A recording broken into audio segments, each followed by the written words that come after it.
ओम शांति। 8 अप्रैल 2024। बाबा के महावाक्य।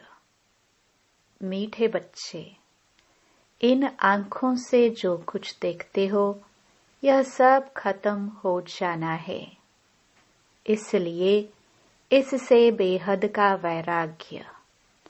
बाप तुम्हारे लिए नई दुनिया बना रहे हैं।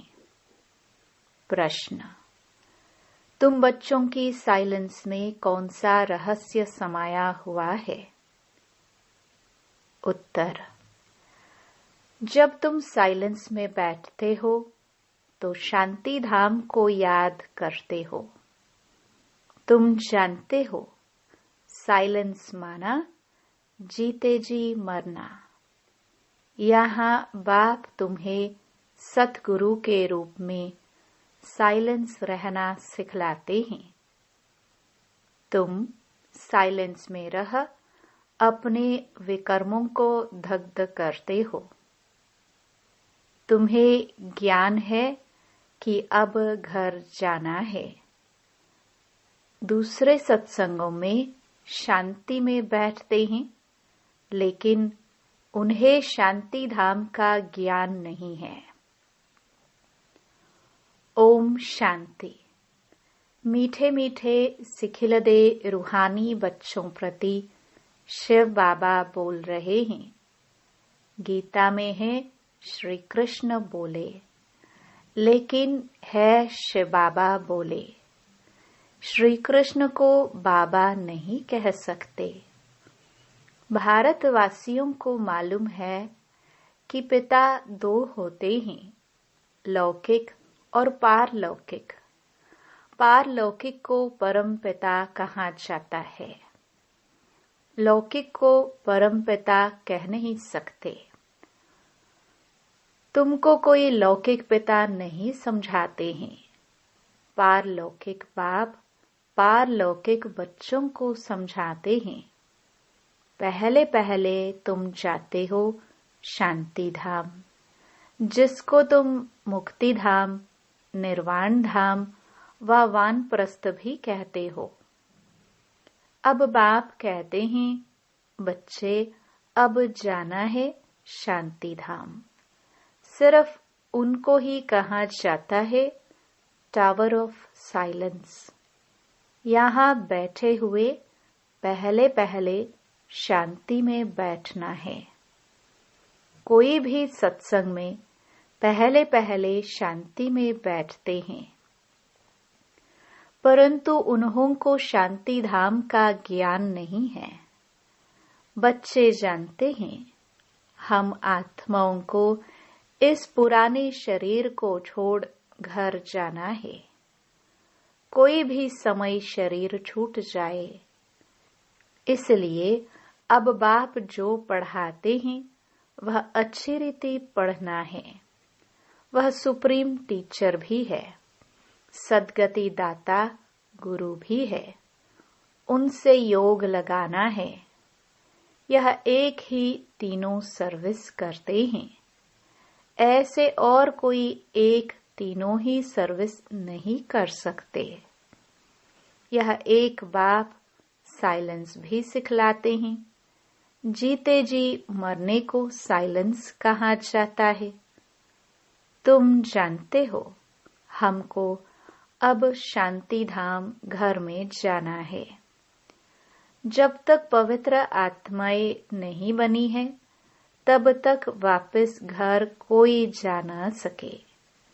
जाना तो सबको है, इसलिए पाप कर्मों की पिछाड़ी में सजाएं मिलती हैं। फिर पद भी भ्रष्ट हो जाता है। मानी और मोचरा भी खाना पड़ता है, क्योंकि माया से हारते हैं।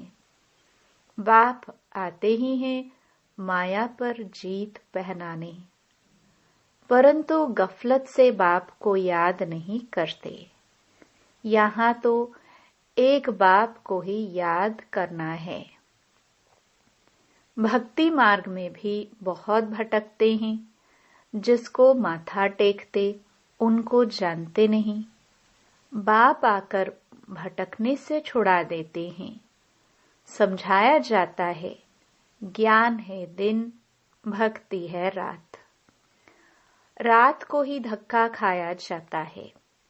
ज्ञान से दिन अर्थात सत्युग त्रेता, भक्ति माना रात द्वापर कलयुग। यह है सारी ड्रामा की ड्यूरेशन। आधा समय दिन, आधा समय रात। प्रजापिता ब्रह्मा कुमार कुमारियों का दिन और रात। यह बेहद की बात है। बेहद का बाप बेहद के संगम पर आते हैं। इसलिए कहा जाता है शिवरात्रि।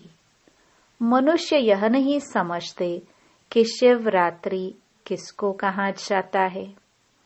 तुम्हारे सिवाय एक भी शिवरात्रि के महत्व को नहीं जानता, क्योंकि यह है बीच। जब रात पूरी हो, दिन शुरू होता है। इसको कहा जाता है पुरुषोत्तम संगम युग। पुरानी दुनिया और नई दुनिया का बीच। बाप आते ही हैं पुरुषोत्तम संगम युगे युगे। ऐसे नहीं युगे युगे। सत्युग त्रेता का संगम, उसे भी संगम युग कह देते हैं। बाप कहते हैं यह भूल है। शिव बाबा कहते हैं मुझे याद करो तो पाप विनाश होंगे। इसको योग अग्नि कहा जाता है। तुम सब ब्राह्मण हो, योग सिखाते हो पवित्र होने लिए। वे ब्राह्मण लोग काम चिता पर चढ़ाते हैं। उन ब्राह्मणों और तुम ब्राह्मणों में रात दिन का फर्क है। वह है कुख वंशावली, तुम हो मुख वंशावली। हर एक बात अच्छी रीति समझने की है। यूं तो कोई भी आते हैं, उसको समझाया जाता है बेहद के बाप को याद करो तो विकर्म विनाश होंगे और बेहद के बाप का वर्षा मिलेगा। फिर जितना जितना दैवी गुण धारण करेंगे और कराएंगे, उतना ऊंच पद पाएंगे। बाप आते ही हैं पतितों को पावन बनाने। तो तुमको भी यह सर्विस करनी है। पतित तो सभी हैं, गुरु लोग किसको भी पावन कर न सके। पतित पावन नाम शिव बाबा का है। वह आते भी यहाँ है। जब सभी पूरे पतित बन जाते हैं ड्रामा के प्लान अनुसार, तब बाप आते हैं। पहले पहले तो बच्चों को अलफ समझाते हैं, मुझे याद करो। तुम कहते हो ना वह पतित पावन है। रूहानी बाप को कहा जाता है पतित पावन। कहते हैं हे भगवान अथवा हे बाबा, परंतु परिचय किसको भी नहीं। अभी तुम संगमयुग वासियों को परिचय मिला है। वह है नरकवासी। तुम नरकवासी नहीं हो। हाँ, अगर कोई हार खाते तो एकदम गिर पड़ते हैं कि कमाई छट हो जाती है। मूल बात है पतित से पावन होने की। यह है ही विशेष दुनिया। वह है वाइसलेस दुनिया, नई दुनिया, जहाँ देवताएं राज्य करते हैं। अभी तुम बच्चों को मालूम पड़ा है, पहले पहले देवता ही सबसे जास्ती जन्म लेते हैं। उसमें भी जो पहले पहले सूर्यवंशी हैं, वह पहले आते हैं। 21 पीढ़ी वर्षा पाते हैं। कितना बेहद का वर्षा है, पवित्रता, सुख, शांति का। सत्युग को पूरा सुखधाम कहा जाता है। त्रेता है सेमी, क्योंकि 2 कला कम हो जाती हैं। कला कम होने से रोशनी कम होती जाती है। चंद्रमा की भी कला कम होने से रोशनी कम हो जाती है। आखिरीन बाकी लकीर जाकर बचती है। नील नहीं होता है। तुम्हारा भी ऐसे है, नील नहीं होते। इसको कहा जाता है आटे में नमक। बाप आत्माओं को बैठ समझाते हैं। यह है आत्माओं और परमात्मा का मेला। यह बुद्धि से काम लिया जाता है। परमात्मा कब आते हैं? जब बहुत आत्माएं अथवा बहुत मनुष्य हो जाते हैं, तब परमात्मा मेले में आते हैं। आत्माओं और परमात्मा का मेला किस लिए लगता है? वह मेले तो मैले होने के लिए हैं। इस समय तुम बागवान द्वारा कांटे से फूल बन रहे हो। कैसे बनते हो? याद के बल से। बाप को कहा जाता है सर्वशक्तिमान। जैसे बाप सर्वशक्तिमान है, वैसे रावण भी कम शक्तिमान नहीं है। बाप खुद ही कहते हैं माया बड़ी बलवान है, दुस्तर है। कहते हैं बाबा हम आपको याद करते हैं, माया हमारी याद को भुला देती है। 1-2 के दुश्मन हुए ना, बाप आकर माया पर जीत पहनाते हैं। माया फिर हरा देती है। देवताओं और असुरों की युद्ध दिखाई है, परंतु ऐसे कोई है नहीं। युद्ध तो यह है, तुम बाप को याद करने से देवता बनते हो। माया याद में विघ्न डालती है, पढ़ाई में विघ्न नहीं डालती। याद में ही विघ्न पड़ते हैं। घड़ी घड़ी माया भुला देती है। देह अभिमानी बनने से माया का थप्पड़ लग जाता है।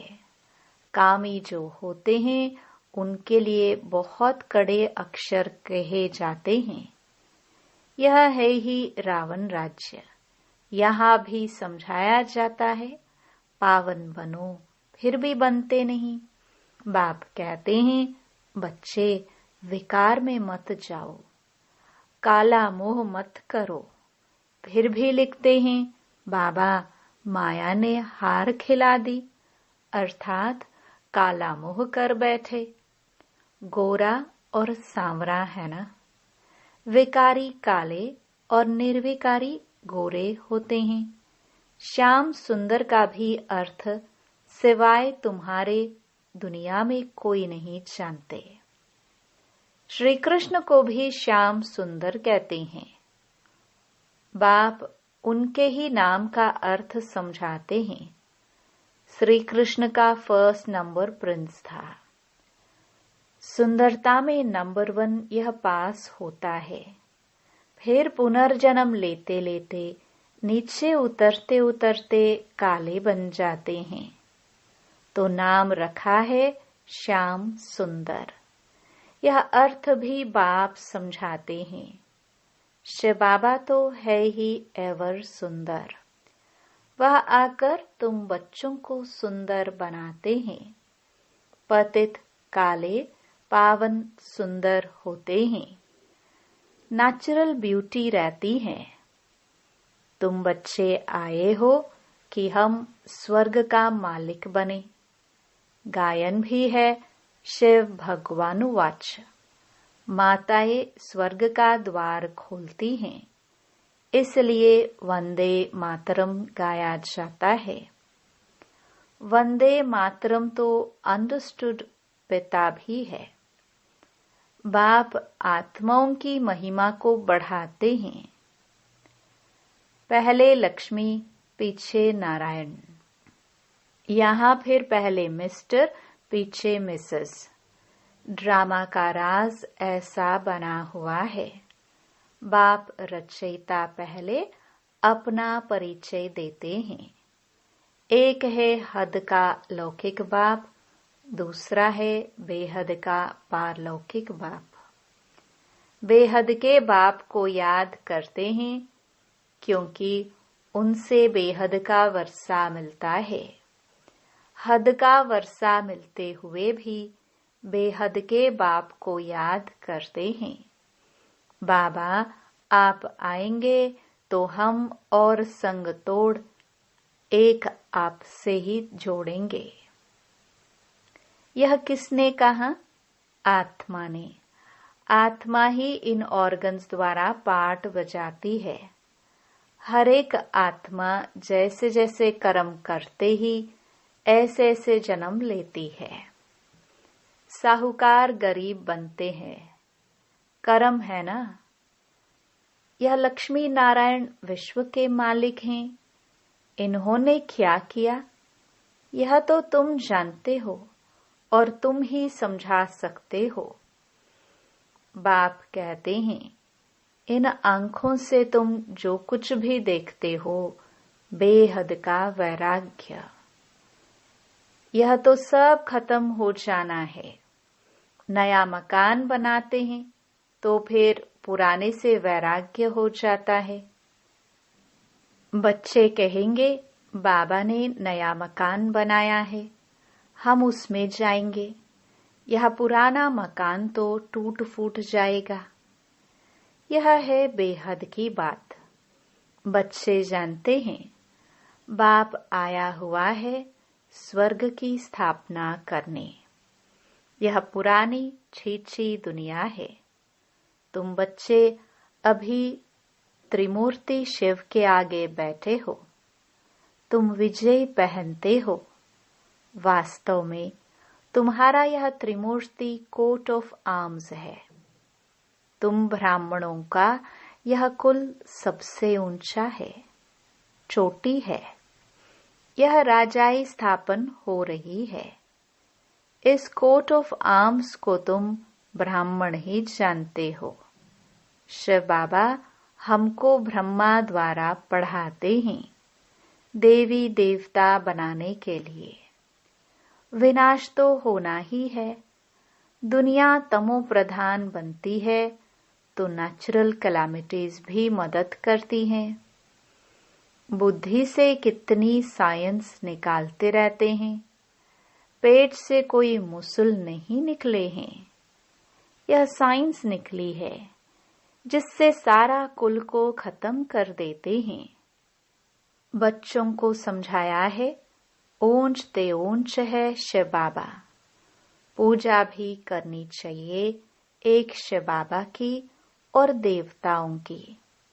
ब्राह्मणों की पूजा हो नहीं सकती क्योंकि तुम्हारी आत्मा भल पवित्र है लेकिन शरीर तो पवित्र नहीं है, इसलिए पूजन लायक नहीं हो सकते।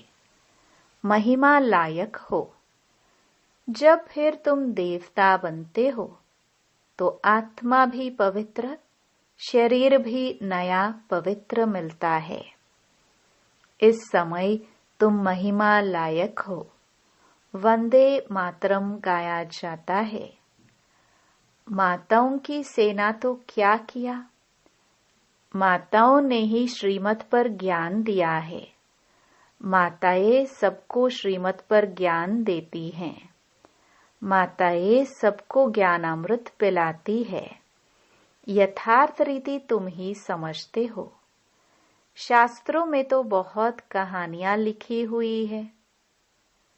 वह बैठकर सुनाते हैं, तुम सत सत करते रहते हो। तुम यह बैठकर सुनाओ तो सत सत कहेंगे।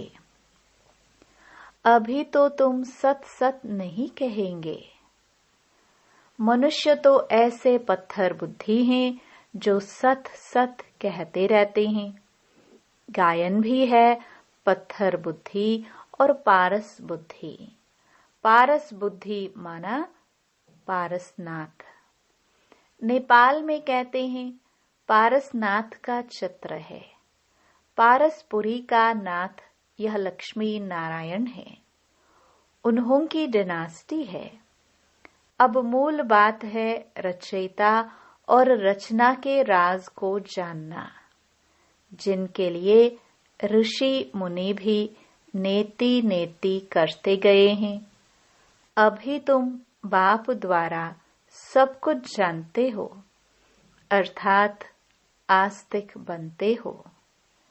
माया रावण नास्तिक बनाती है। अच्छा, मीठे मीठे सिखिलदे बच्चों प्रति मात पिता बाप दादा का याद प्यार और गुड मॉर्निंग। रूहानी बाप की रूहानी बच्चों को नमस्ते। धारणा के लिए मुख्य सार। पहला, सदा स्मृति रहे कि हम ब्रह्मा मुख वंशावली ब्राह्मण हैं। हमारा सबसे ऊंच कुल है। हमें पवित्र बनना और बनाना है। पतित पावन बाप का मददगार बनना है। दूसरा, याद में कभी गफलत नहीं करना है। देह अभिमान के कारण ही माया याद में विघ्न डालती है। इसलिए पहले देह अभिमान को छोड़ना है। योग अग्नि द्वारा पापनाश करने हैं। वरदान, साधनों की प्रवृत्ति में रहते कमल फूल समान न्यारे और प्यारे रहने वाले बेहद के वैरागी भव। साधन मिले हैं तो उन्हें बड़े दिल से यूज करो। यह साधन है ही आपके लिए, लेकिन साधना को मर्ज नहीं करो। पूरा बैलेंस हो। साधन बुरे नहीं है। साधन तो आपके कर्म का योग का फल है, लेकिन साधना की प्रवृत्ति में रहते कमल पुष्प समान न्यारे और बाप के प्यारे बनो।